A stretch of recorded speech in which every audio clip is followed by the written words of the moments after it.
go outside. We're going to be talking about ENVI. Again, it's electric network vehicle. And really those three words are very important. It's not just an electric vehicle, it's not just a network vehicle, it's all three of them. It's a small vehicle designed for urban use that's electric powered and networked together. The analogy I draw is think of a conventional car like a standalone desktop PC from the 1980s. Very powerful, but it basically is a standalone unit, quite large.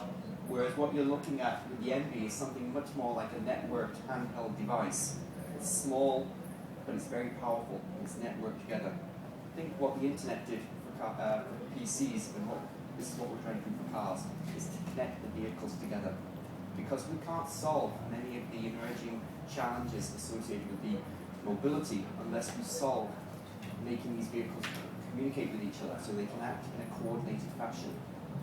It's not enough just to make a vehicle clean and safe. If it's still going to get stuck in traffic or has difficulty finding parking, you're not going to buy a vehicle. It doesn't matter how clean or safe it is if you live in a big city.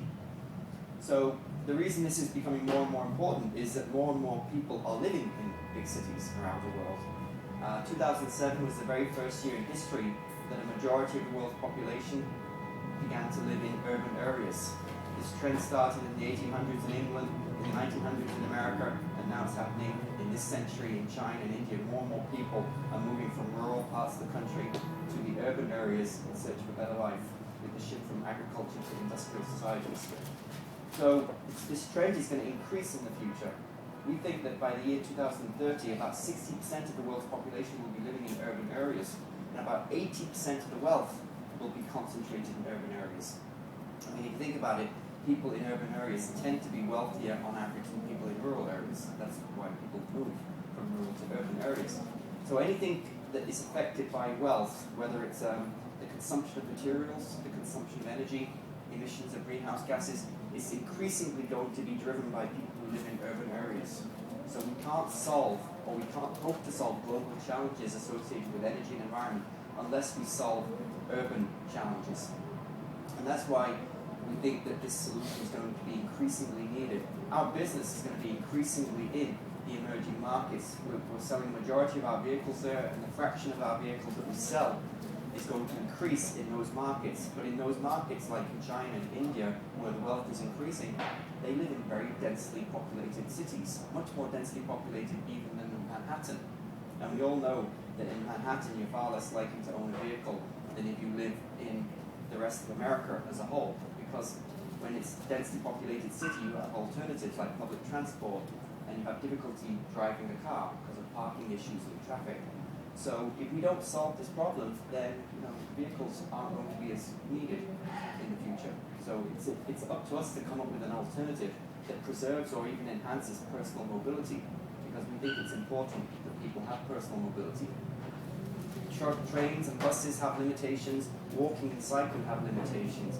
The car, as designed for urban use, has limitations that we have to recognize and try to address those shortcomings while still preserving personal mobility. And we think we have a solution with ENVI. So basically, we don't think it's sufficient to address these issues. It's necessary. We must continue to make vehicles more efficient and cleaner and safer, but if you live in a big city, that's not going to be enough. We also have to solve the issues associated with congestion and parking, because the value proposition associated with mobility isn't going to be solved just by making a vehicle cleaner or safer. So at GM, for the last 10 years or so, we've been talking about a new DNA being needed for the car, or the automobile. If you think about today's automobiles that you see, that you probably use today in a rental car or whatever, it's very similar in many respects to the car of 100 years ago. It's fueled with petroleum-based fuels like gasoline or diesel. It has an internal combustion engine. It has brakes and steering systems that are largely mechanically driven. And very importantly, it's unconnected. It's a standalone device that doesn't communicate with other vehicles or with the infrastructure. So vehicles at a profound level have not changed for the last 100 years. What we're saying is that in the future we think that vehicles will increasingly have to be electrically driven, and they will have to be connected and they also need to be tailored to their application. The three designs of the vehicles that you saw in the video before Dan introduced me, they all share the same platform. They all have the same capabilities. They look different, but they all perform the same way. They're all battery electric vehicles. They're all autonomous vehicles, but they look different because of the coaches. But they all share the same technology platform that was developed by Segway. We worked with Segway on these vehicles, so the balancing system is very similar to the system that's used in the regular Segway that you're familiar with. It has a small battery, larger than the one in the Segway, of course, because it's a heavier vehicle. Has to go a little bit faster, but it's still small by comparison with what's needed for the Volt, for example. The Volt has a 16 kilowatt hour battery.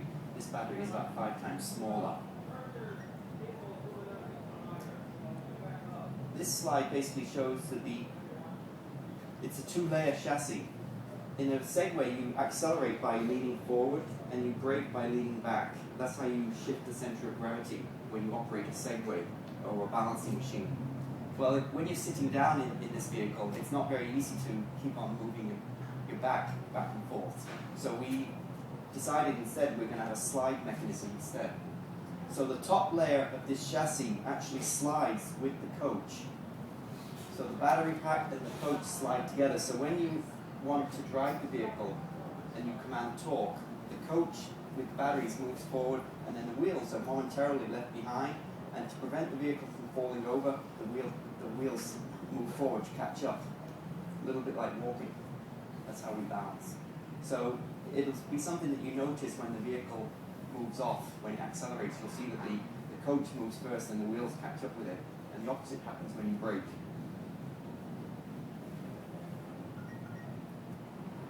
The second piece of the puzzle is the connectivity, because no matter how clean and efficient we make the vehicle, if it's not connected with other vehicles, can't communicate and coordinate its actions with other vehicles, it's not going to address the congestion. It's not going to be able to find parking any more easily than today's cars.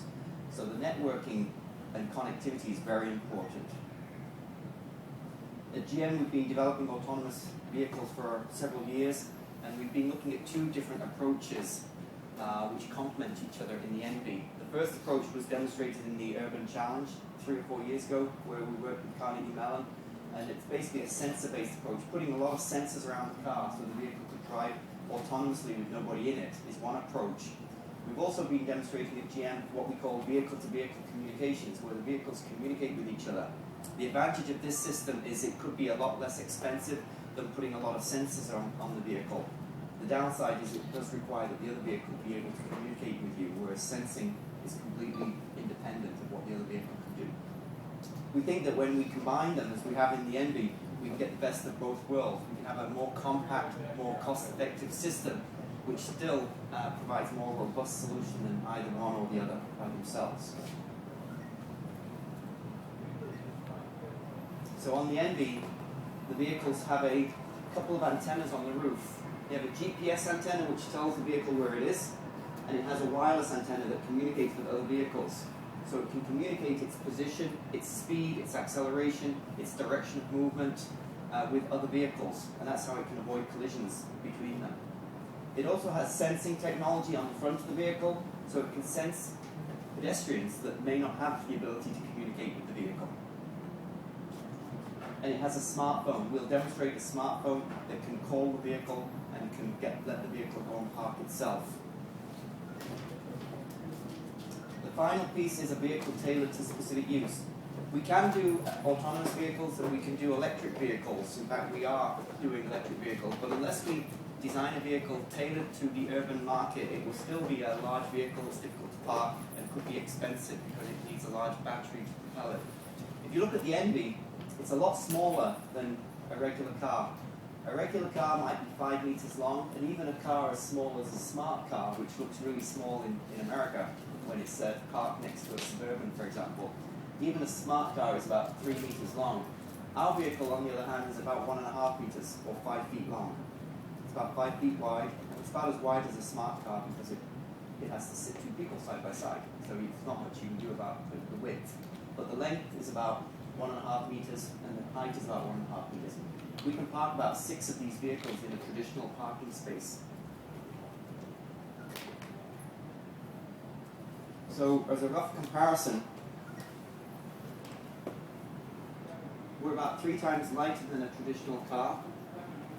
We take about three times less space than a car. It goes only about 50 kilometers an hour, roughly, and has about a range of about 50 kilometers. But this is the type of range and speed that's only needed in urban driving. If you look at the data, the traffic speeds in, let's say, Manhattan are about 10 miles an hour, 15 miles an hour. And the distances that people drive who live in cities is of that same magnitude, 10 to 20 miles per day. So we don't need to have a hugely over-engineered vehicle to meet the needs of people living in urban areas. And that over-engineering comes with a cost in terms of material, energy, safety, congestion, emissions, and so forth. So we think that a vehicle tailored to urban use, rather than today's cars, which is like a Swiss Army knife that can do everything, a vehicle that's really tailored to where it's actually being driven, which is in an urban environment, could be a lot more affordable and provide a lot of benefits in terms of energy, emissions, safety, congestion, parking, and affordability. And even if you get the electricity from coal, which is how most electricity is developed in China, for example, by virtue of this vehicle being so efficient, it's still much better on a well-to-wheels basis than traditional cars. So, in summary, the vehicle has 3 elements. One is it's an electric vehicle, means it can address air quality issues in big cities, it can address energy consumption issues and greenhouse gas emissions. It's a connected vehicle to address collisions and throughput, and to make it easier to find parking, for example. That's a big deal in urban areas. And it's a small vehicle, which means it's easy to maneuver, easy to park, and very lightweight and affordable. Now I'm going to just briefly mention the features that we're going to be demonstrating to you today autonomously before you have a chance to ride in the vehicles. They fall into 3 categories. The first is automated retrieval and parking. Basically, we call this virtual valet. Imagine that you could just call the vehicle and it comes to you, or you can go and tell the vehicle to park itself. So here the vehicle has nobody in it, and it goes and parks itself. Clearly that's a convenience feature, and it's also an energy savings feature as well. The second set of features is related to safety. We'll demonstrate collision avoidance, both between the 2 NVs and also between an NV and a pedestrian. So here we'll have a vehicle, one NV that has nobody in it, it's driving autonomously, and it avoids collisions with another vehicle that's driving manually, and it will also avoid collisions with a pedestrian walking.